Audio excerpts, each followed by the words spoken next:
Olá, eu sou o professor Bruno Viana e hoje a gente vai comentar a respeito de divisibilidade. Bem, para começar a falar a respeito de divisibilidade, a gente tem que começar a definir o que é múltiplo e o que é divisor, né? Então vamos atacar direito logo esses dois conceitos. Um número, e aí quando eu falo de número a gente está falando do ambiente dos naturais, um número natural é múltiplo de outro se existir um terceiro número natural que multiplicado pelo segundo deu o primeiro. Bem, resumindo, como é que funciona, como é que está funcionando isso? Vamos ver um exemplo. 12 é múltiplo de 3. Ora, por que 12 é múltiplo de 3? Seguindo a definição, porque existe um terceiro número natural, que é o 4, que quando eu multiplico o 4 pelo segundo, que é o 3, dá o primeiro, que é o 12. Então a gente pode dizer que 12 é múltiplo de 3, porque eu consigo escrever o 12 como 4 vezes 3. É a existência desse número natural 4 que faz com que o 12 seja múltiplo de 3. Analogamente, também vai ser múltiplo de 4. 12, por exemplo, já não é múltiplo de 5, porque não existe nenhum número natural que eu consiga multiplicar o 5 e encontrar o 12. Então, 12 não é múltiplo de 5. Beleza? Vamos para o segundo conceito, que é de ser divisível. Um número é divisível por outro se a divisão do primeiro pelo segundo for exata, ou seja, uma divisão exata é uma divisão que dê resto zero. 12, por exemplo, é divisível por 3, porque se eu pegar o número 12 e dividir por 3, eu vou encontrar 4. 4 vezes 3, 12, para 12 nada. A divisão é exata. 12 não é divisível por 5, porque se eu tentar dividir o 12 por 5, vai dar 2, 2 vezes 5, 10, para 12, 2. Então, 12 não é divisível por 5, porque a divisão não foi exata. Eu encontrei aqui um resto diferente de zero. Bem, se a gente for parar para analisar, parece que são duas, né, definições distintas, mas são equivalentes. Dizer que um número é múltiplo de outro é o mesmo que dizer que ele é divisível por outro. Apesar da abordagem ser diferente, essas nomenclaturas são equivalentes. Bem, e para continuar, a gente vai dar uma ideia do que é um número primo, que é fundamental para a gente conseguir construir esse conceito de divisibilidade. Bem, números primos. O que é um número primo? Um número natural, diferente de 0 e 1, é primo se é divisível apenas por 1 e por ele mesmo. Então, se acontecer isso, se eu tiver um número que ele só tenha como divisores 1 e ele mesmo, esse número é primo. Caso contrário, a gente vai dizer que esse número é composto. Se ele é composto, ele pode ser escrito como produto de números primos. Bem, vamos começar aqui com uma sequência, né, de alguns naturais.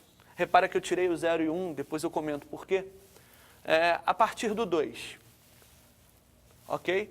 Bem, o 2, eu posso garantir que ele é um número primo. Na realidade, ele é o meu primeiro número primo, porque não tem nenhum número que divida o 2, a não ser o 1 e ele mesmo. Idem para o 3. O 3, a gente também pode dizer que ele é um número primo, porque, pelo mesmo motivo, os únicos divisores de 3 são o número 1 e ele mesmo. Já o número 4, eu consigo exibir ele através do produto de dois primos. No caso, produto de 2 por ele mesmo. Então, 4, ele já não é primo, porque eu consigo escrever o 4 como 2 vezes 2. Então, o 4 é composto, não é primo. O número 5, bem, o 5 não é divisível por nenhum número anterior a ele, apenas pelo 1 e por ele mesmo. Então, podemos afirmar que o número 5 é um número primo. O número 6. O número 6, eu já consigo ver que ele é divisível pelo 2 e pelo 3. Então, eu consigo escrever ele como 2 vezes 3. Logo, 6 é composto, não é primo. O 7. só é divisível por 1 e por ele mesmo. Nenhum cara, nem o 2, nem o 3, nem o 4, nem o 5, nem o 6 conseguem dividir o 7. Só o 1 e ele mesmo. Então, o 7 é um número primo. O 8, eu já posso escrever ele como 4 vezes 2, ou melhor, como 2 vezes 2 vezes 2. Se o 8 pode ser escrito dessa maneira, ele é composto. Logo, não é primo. O 9. O 9, eu posso escrever o 9 como 3 vezes 3. Também não é primo. O 10, eu posso escrever como 2 vezes 5. Então, 8, 9 e 10 não são primos, são números compostos. O 11. O 11 eu não consigo dividir por ninguém aqui, só por 1 e por ele mesmo. Então, o 11 é primo. O 12. O 12 é 4 vezes 3. Então, eu posso escrever o 12 como 2 vezes 2 vezes 3. Só como produto de primos, então, o 12 é um número composto. O 13. O 13 é um número primo. Só é divisível por 1 e por ele mesmo. Nenhum dos anteriores consegue dividir o 13. Já o 14, eu consigo dividir ele pelo 2 e pelo 7. Tanto que eu posso escrever o 14 como 2 vezes 7. O 15 eu também consigo escrever como 3 vezes 5. O 16 eu consigo escrever como 8 vezes 2, ou 4 vezes 4, ou mesmo 2 vezes 2 vezes 2 vezes 2. Então, o 14, o 15 e o 16 não são números primos, são números compostos. Já o 17 é primo. O 17 é primo porque ele só é divisível por 1. Nenhum desses aqui divide o 17, só é divisível por 1 e por ele mesmo. O 18. O 18 eu consigo escrever como 2 vezes 9. Ou melhor, 2 vezes 3 vezes 3. É composto. Já o 19 é primo. 19 é primo. Não tem nenhum número anterior a ele que divida ele a não ser 1 e ele mesmo. O 20 eu consigo escrever como 4 vezes 5. É composto. O 21 como 3 vezes 7, composto. O 22 como 2 vezes 11, composto. Já o 23 é primo, não consigo dividir ele por nenhum anterior. E assim vão, né? Então, a gente pode afirmar que os números 2, 3, 5, 7, 11, 13, 17, 19 e continua, a gente pode afirmar que esses são primos. Já os números 4, 6, 8, 9, 10, 12, e aí vai, esses a gente pode dizer que são compostos. Bem, é fácil ver que essa sequência de números compostos ela é infinita, né? Por quê? O único primo par é o 2. É o único primo par, é o 2. Todos os outros números primos são ímpares. Fácil ver isso, porque todo número par é divisível por 2, então vai ter o 2 como divisor. Então, o único primo par é 2. Então, eu posso dizer que a sequência dos números pares estão aqui dentro. Tirando o 2, a sequência dos números pares estão aqui dentro. E a sequência dos números pares é infinita, né? Então, se essa sequência está aqui dentro, essa sequência de números compostos é infinita.